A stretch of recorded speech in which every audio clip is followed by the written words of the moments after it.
Welcome back, everybody.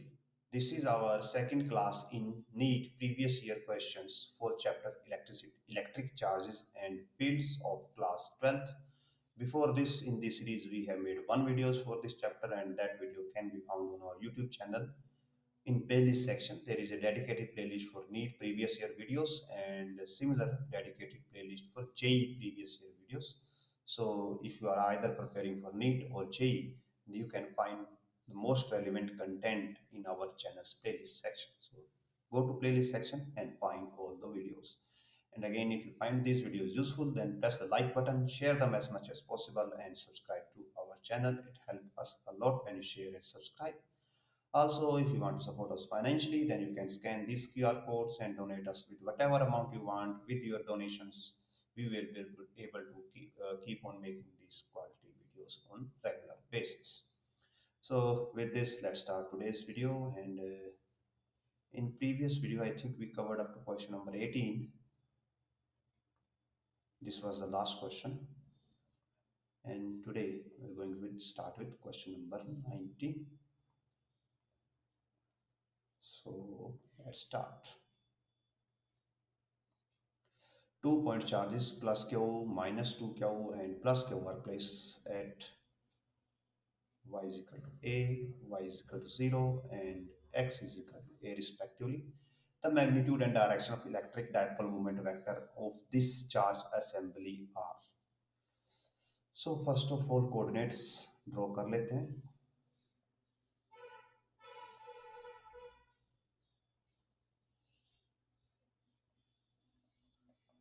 सो जो coordinate है वो कुछ ऐसे होंगे एंड पहला चार्ज कहाँ पे रखा है y इज इक्वल टू ए पे. हम z एक्सिस यहाँ पे प्लॉट नहीं कर रहे बिकॉज z सबके लिए 0 है.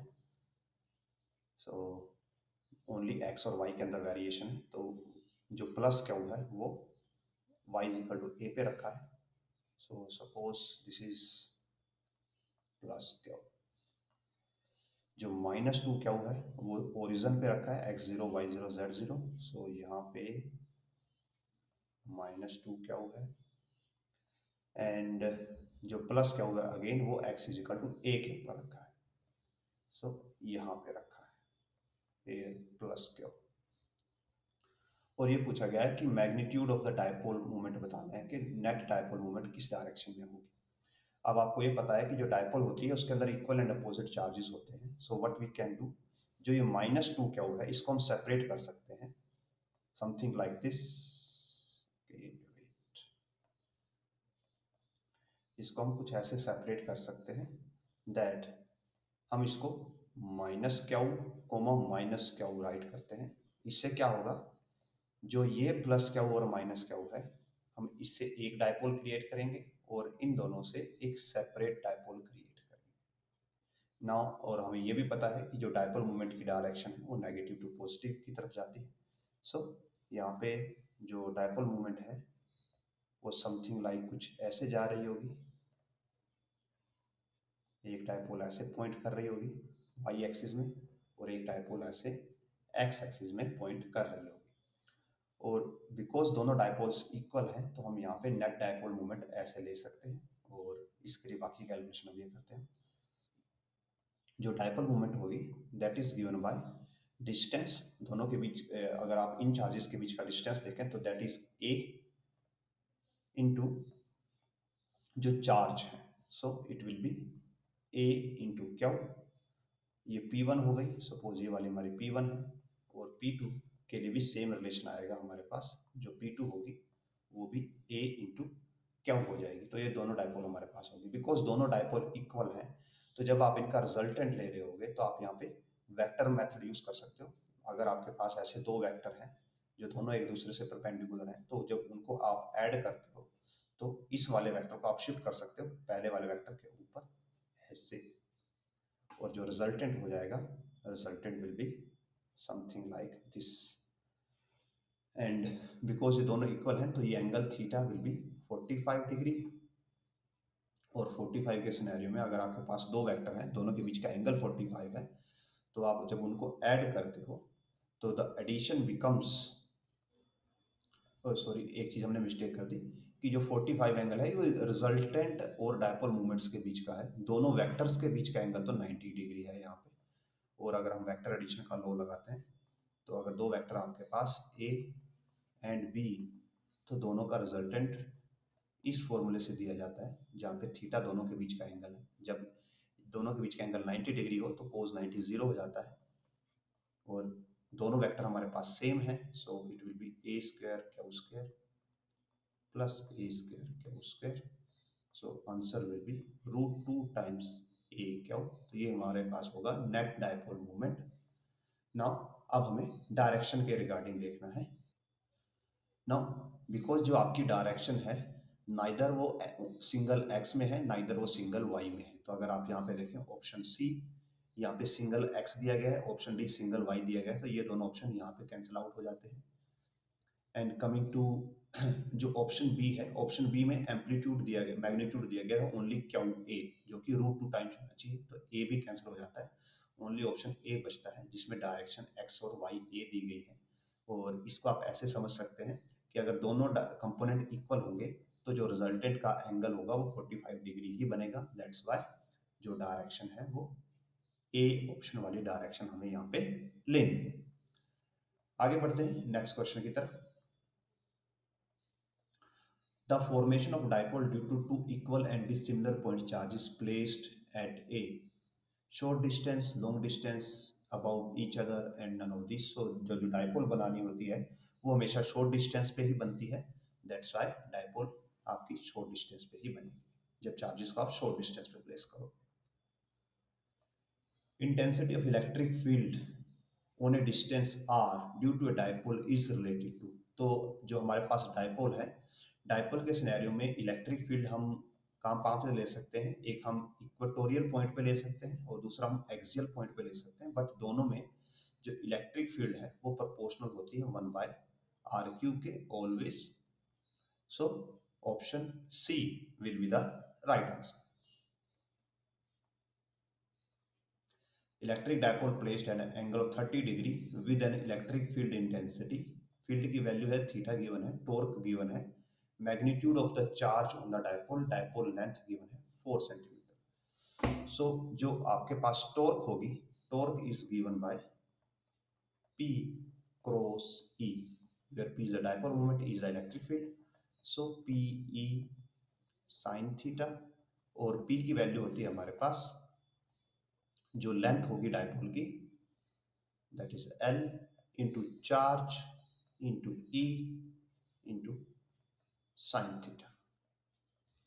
सो वैल्यूज को पुट करते हैं। जो टॉर्क की वैल्यू है 4 गिवन है, लेंथ की वैल्यू हमारे पास 2 सेंटीमीटर है, so 2 into 10⁻², charge as it is, electric field 2 into 10⁵ into sine of 30 and sine 30 is half, so this get cancelled और ये इसको 2 पे कैंसिल कर देगा यहाँ पे। So 2 is equal to q into 10⁻³ plus में, एंड यहाँ से क्या हुआ आता है 2 into 10⁻³ और 2 मिली कूलम, जो option b will be the right answer. अभी आपको डायपोल मूवमेंट में थोड़ा डाउट आ सकता है कि डायपोल मूवमेंट का नॉर्मली फॉर्मूला जो आपको बुक्स में मिलेगा that is 2a times Q मिलता है हमेशा। तो यहाँ पे जो ये 2a है, एक्चुअली क्या होगा कि जब आपकी डायपोल है यहाँ पे एक पॉजिटिव चार्ज है और एक नेगेटिव चार्ज है, तो अगर आप 2a ले रहे हो मीन्स जो आपने a है वो सेंटर से मेजर किया है, दिस इज a, अगर 2a ले रहे हो। और यहाँ पे जो डायपोल मूवमेंट है उस डायपोल है उसकी लेंथ गिवन थी, यानी कि आपको प्लस क्यू से माइनस क्यू का डिस्टेंस गिवन था ये वाला। सो आपको एग्जैक्टली जब भी आप कैलकुलेशन करोगे तो आपको पॉजिटिव से नेगेटिव चार्ज का डिस्टेंस लेना है। अगर सेंटर के से डिस्टेंस दिया हो तो उसको डबल करना पड़ेगा, अगर दोनों का डिस्टेंस दिया हो तो उसको एज इट इज लेना पड़ेगा। आगे बढ़ते हैं। A metal cube of side 5 centimeter has charge 6 microcoulomb, surface charge density of the cube। तो जो surface charge density होती है that is given by charge, surface charge density charge by area। यहाँ पे जो हमारे पास चार्ज है that is 6 microcoulomb और जो एरिया है बिकॉज ये क्यूब है, क्यूब के पास 6 फेसेस होते हैं टोटल। जो आपका क्यूब है कुछ ऐसा दिखाई देता है। सो क्यूब के पास टोटल 6 फेसेस होते हैं और हर फेस का एरिया इक्वल होता है और equal to square of area of square होता है। So 6 times area of square, और स्क्वायर का एरिया होता है side square. So 5 into 10⁻², into 5 10⁻²। ये कैंसिल हो जाता है यहाँ पे बचता है 1/25 इंटू ये 10⁻⁻4 है, ऊपर जाके प्लस हो जाएगा। सो 10⁻², बचेगा। दिस विल बी 0.4 इंटू 10⁻², और लिखा जा सकता है 4 इंटू 10⁻³ चार्ज की कूलम्ब यूनिट और एरिया की metre square, coulomb metre square negative. So जो ऑप्शन सी है that will be the right answer. आगे बढ़ते हैं। स्फेरिकल कंडक्टर रेडियस गिवन है, चार्ज गिवन है, डिस्ट्रीब्यूटेड यूनिफॉर्मली डिस्ट्रीब्यूटेड है। What is the magnitude of electric field at a point 15 centimeter from the center of the sphere? तो sphere के centre से आपको बताना है कि 15 सेंटीमीटर है। तो जो आपका स्फेयर होगा यहाँ पे, जो चार्ज है वो स्फेयर से बाहर है। सपोज कीजिए ये आपका स्फेयर है, इसकी रेडियस आपके पास it is given to be 10 centimetre, और जो पॉइंट है दैट इज 15 सेंटीमीटर, तो वो इसके बाहर है। जो आस्क पॉइंट है वो 15 सेंटीमीटर पे है, तो वो स्फेयर के बाहर लाई करता है। और जब भी कोई चार्ज स्फेयर के बाहर लाई करता है तो उस पर जो इलेक्ट्रिक फील्ड है it is given by 1/4πε0 charge on sphere by distance from the centre, और जो कि यहाँ पे 15 सेंटीमीटर है। सो 15 सेंटीमीटर को मीटर में कन्वर्ट करके इसका स्क्वायर कर दिया। ये हमें देगा 9 इंटू 10⁻⁹।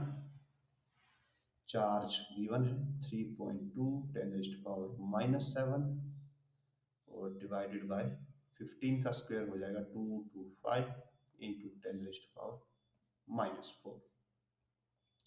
ये ऊपर जाके प्लस होगा, 9 एंड 4 13, और 13 में से 7 गए 6। सो 10⁻6 से ज़्यादा आंसर नहीं आ सकता, बिकॉज ये 9 है, ये 3.2 है, और ये 225 है। ये 27/225 हो जाएगा। अगर आप इसको अप्रोक्सीमेट करें तो ये 27 होगा और ये 225 होगा, और इसके साथ में यहाँ पे होगा 10⁻6। तो ये लेस देन 1 है, तो ये आंसर 10⁻6 से ज़्यादा नहीं जा सकता। तो ये वाला आंसर पॉसिबल नहीं होने वाला। और यहाँ पे 6 भी पॉसिबल नहीं होने वाला, बिकॉज ये ऑलरेडी लेस देन 1 है। तो 5 और 4 में से एक हमारे पास आएगा। And what we can do, हम इसको अगर 25 मान लें, बिकॉज अब हम अप्रोक्सीमेट कर रहे हैं, इंटू 10⁻6, तो 20 ये होगा 1/9, और ये 10⁻6, और 1/9 होता है 0.12 इंटू 10⁻6, और 1.2 इंटू 10⁻5। तो जो हमारा ऑप्शन ए है that will be the right answer. आगे बढ़ते हैं नेक्स्ट क्वेश्चन की तरफ। So thin conducting ring of radius r given charge q, electric field at the center of the ring due to charge part of AKB. AKB is E. So AKB की वजह से E electric field है। The electric field at the center due to charge part of ACDB. ACDB की वजह से बतानी है और डायरेक्शन भी बतानी होगी। Now अगर हम यहाँ पे नॉर्मली कंसीडर करें, because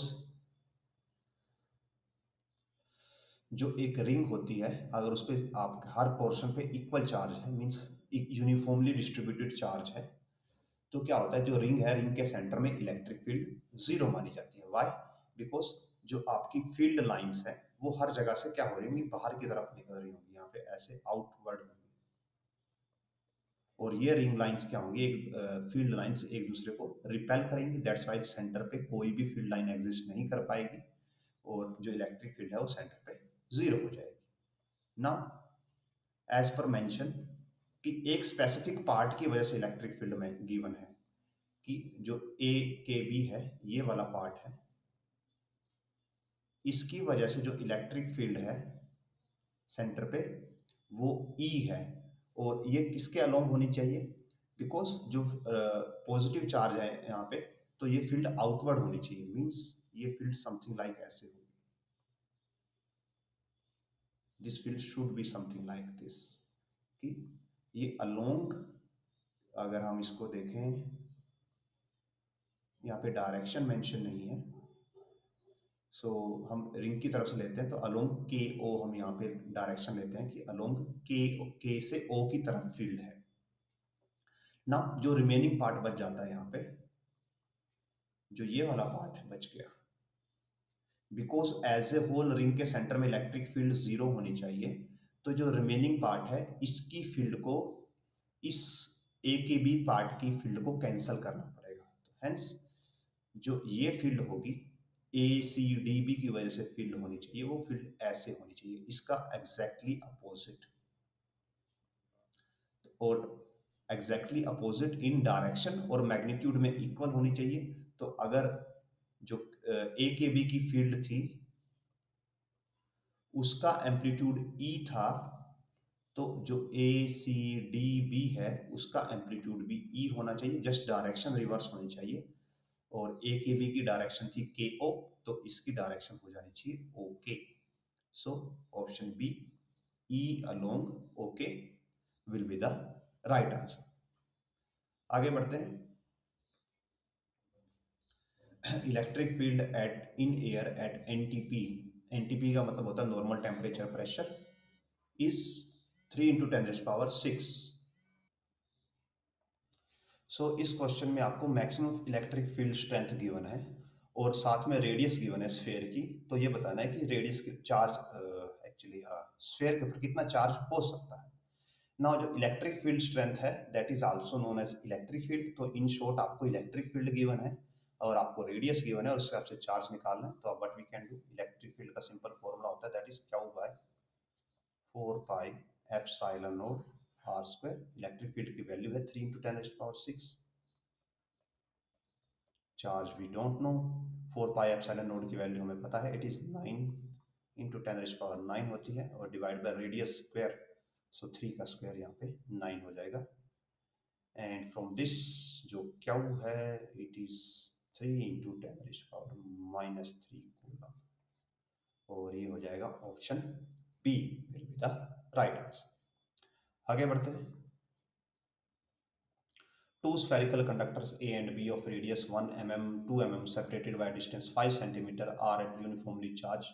If the spheres are connected by a conducting wire in equilibrium condition, the ratio of magnitude of electric fields at the surfaces of sphere A and B. So let's start. Consider करते हैं कि ये पहला sphere है जिसकी radius 1 mm है, और ये दूसरा स्फेयर है जिसकी रेडियस हमारे पास 2 mm गिवन है, और जो दोनों के बीच का डिस्टेंस है that distance is 5 centimetre, means जो दोनों के बीच का डिस्टेंस है वो उनकी रेडियस के कंपैरेटिवली ज्यादा है।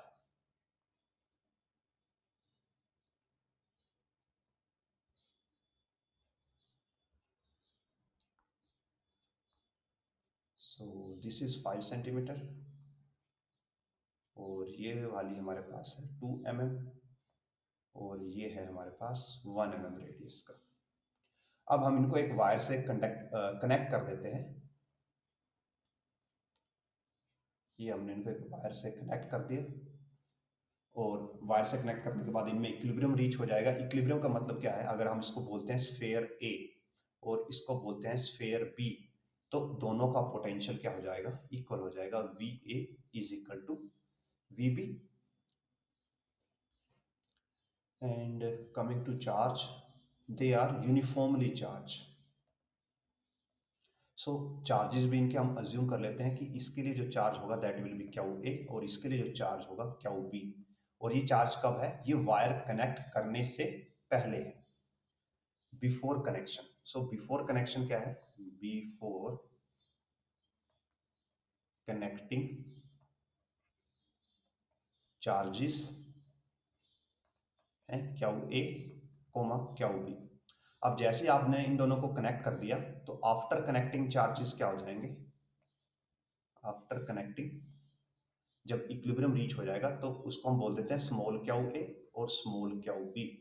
और ऐसा क्यों, बिकॉज जो चार्जेस हैं वो रीडिस्ट्रीब्यूट होते हैं। कैसे डिस्ट्रीब्यूट होते हैं, सच दैट कि दोनों का पोटेंशियल इक्वल हो जाए। तो फाइनली जो चार्जेस हैं वो क्याउ ए एंड क्याउ बी है। एंड वी नो कि जो पोटेंशियल होता है और कैपेसिटेंस का हमारे पास रिलेशन होता है, that Q charge is equal to C V, और यहाँ से पोटेंशियल आ जाता है क्याउ बाय सी।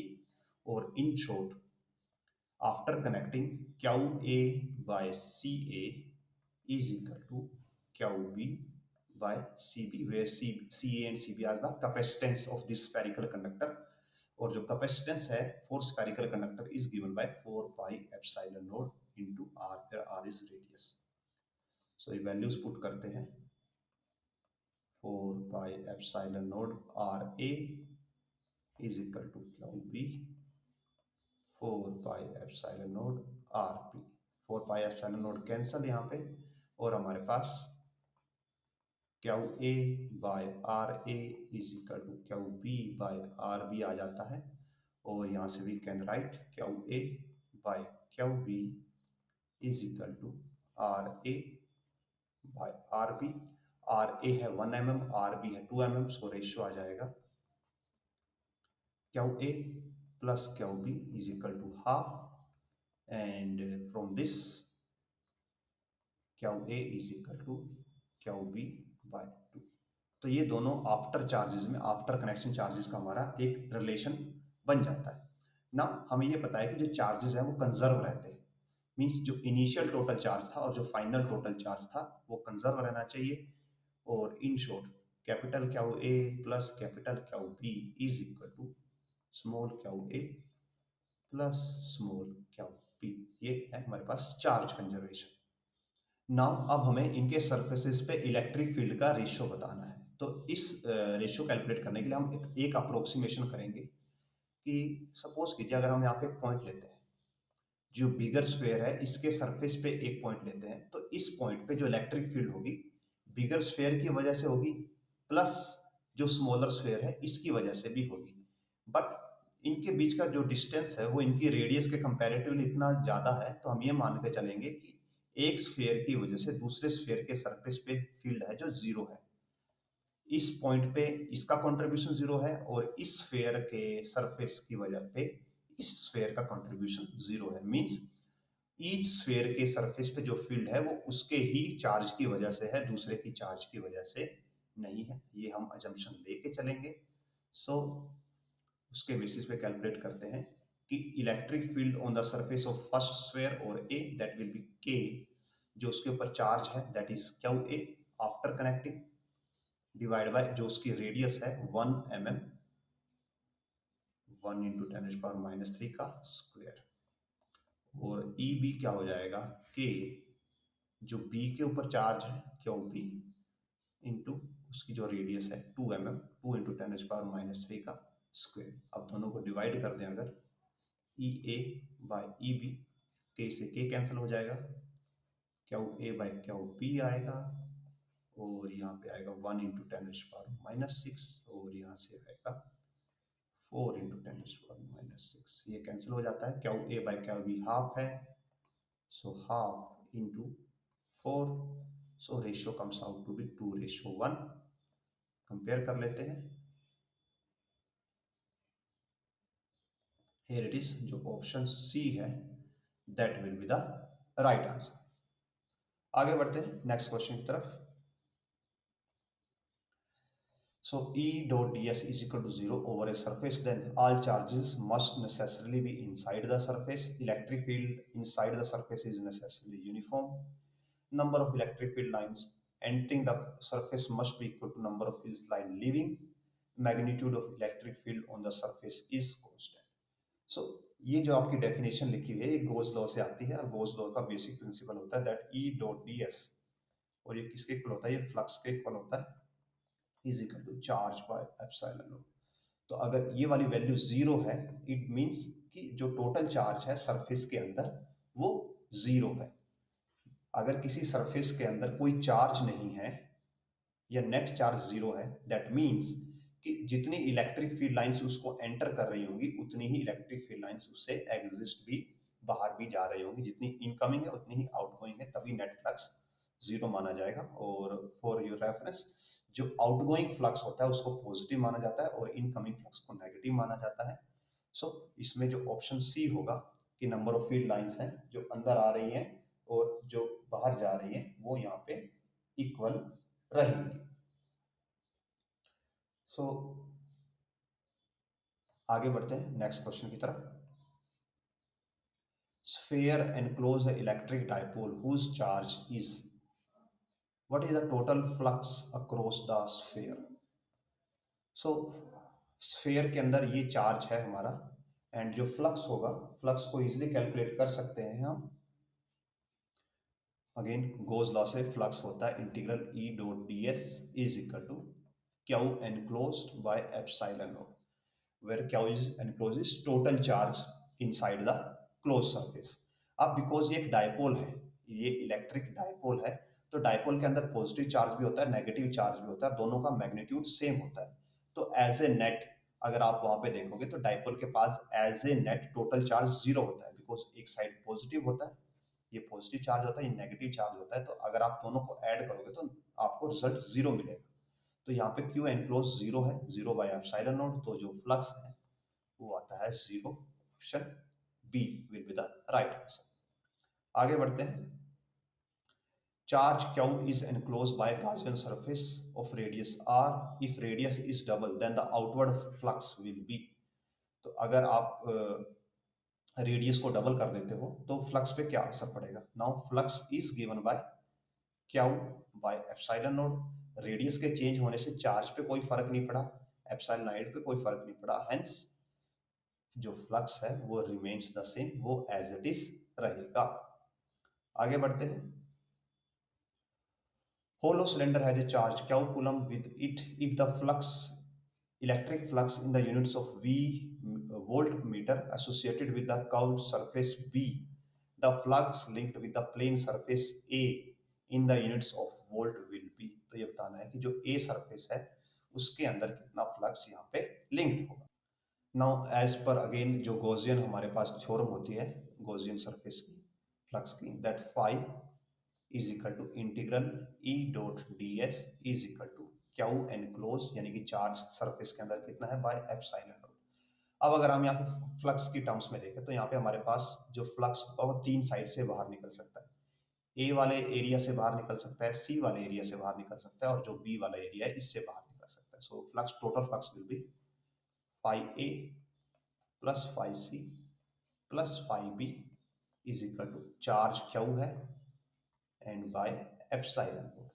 नाउ जो बी का फ्लक्स है it is given to be phi, B का फ्लक्स को फाई गिवन है, और जो ए और सी है वो एरियाज इक्वल होंगे बिकॉज दोनों की रेडियस इक्वल होती है, तो ये दोनों का फ्लक्स भी इक्वल होगा। सो इसको हम लिख सकते हैं phi A plus phi A यानी कि two phi A, phi B की वैल्यू फाई है is equal to Q by epsilon naught, and two phi A is equal to हो जाएगा Q by epsilon naught minus phi, और यहाँ से phi ए की वैल्यू आ जाती है half Q by epsilon naught minus phi.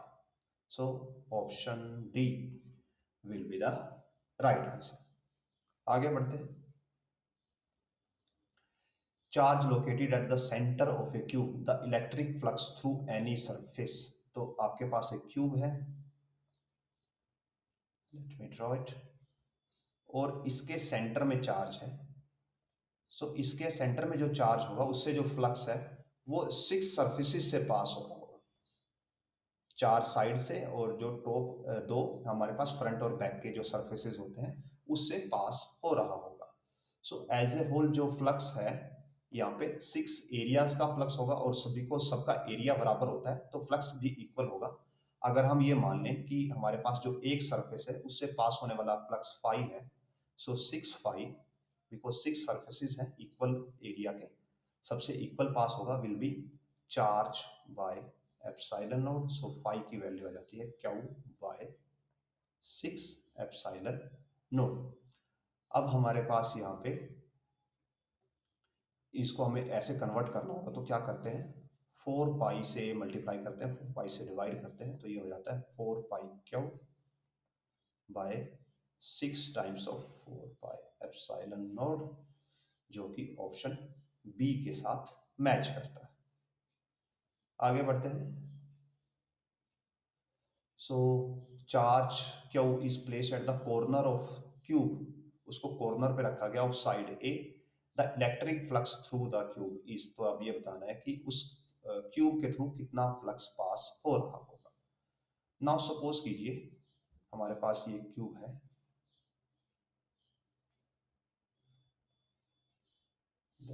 Copy कर लेते हैं, और इसके इस कॉर्नर पे हमने एक चार्ज को रख दिया है। नाउ अब ये जो चार्ज है इसको कितने क्यूब्स शेयर करेंगे, हमें ये एस्टिमेट लगाना है। सो फॉर दैट अगर हम यहाँ पे ड्रॉ करने की कोशिश करें, let me paste, I think I have copied और नॉट कॉपीड, कॉपी कर लेते हैं।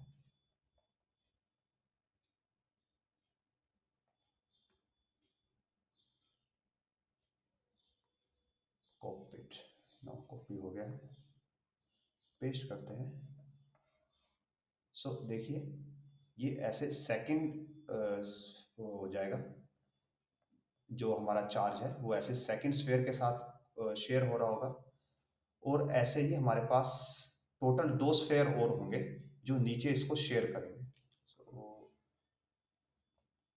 कॉपीड एंड पेस्ट करते हैं।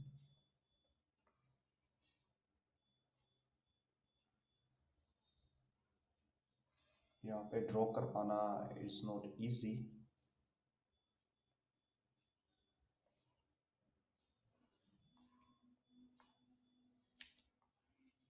because it is a 3D diagram. Yes, now you can, I think you can see आप देख सकते हैं आप इसको थोड़ा, कि जो हमारा चार्ज पार्टिकल है अगर वो ऐसे एक कॉर्नर पे रखा हुआ है तो सिर्फ बेस में उसके नीचे हमारे पास टोटल 4 क्यूब होंगे जो उसको टच कर रहे होंगे, और ऐसे ही सिमिलरली उसके ऊपर चार क्यूब ऊपर की तरफ भी होंगे जो उसको टच कर रहे होंगे। सो कॉपी इट एंड पेस्ट करते हैं एक बार और।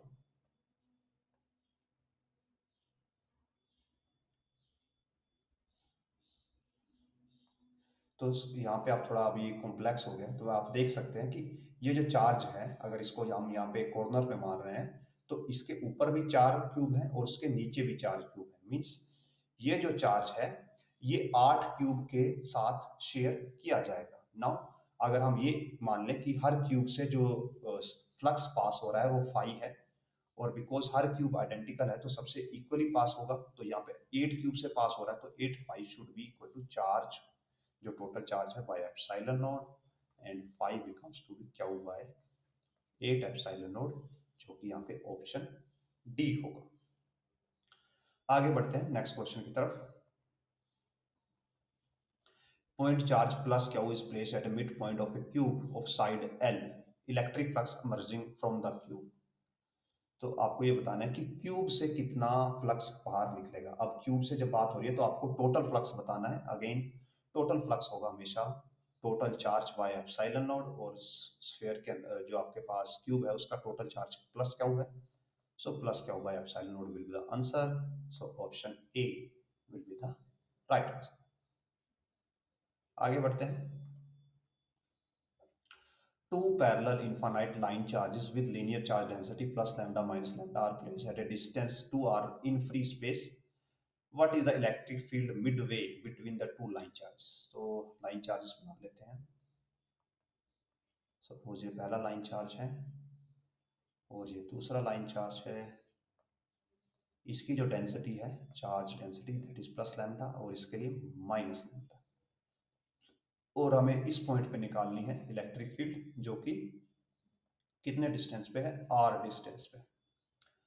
नाउ अगर हम डायरेक्शंस देखें यहाँ पे,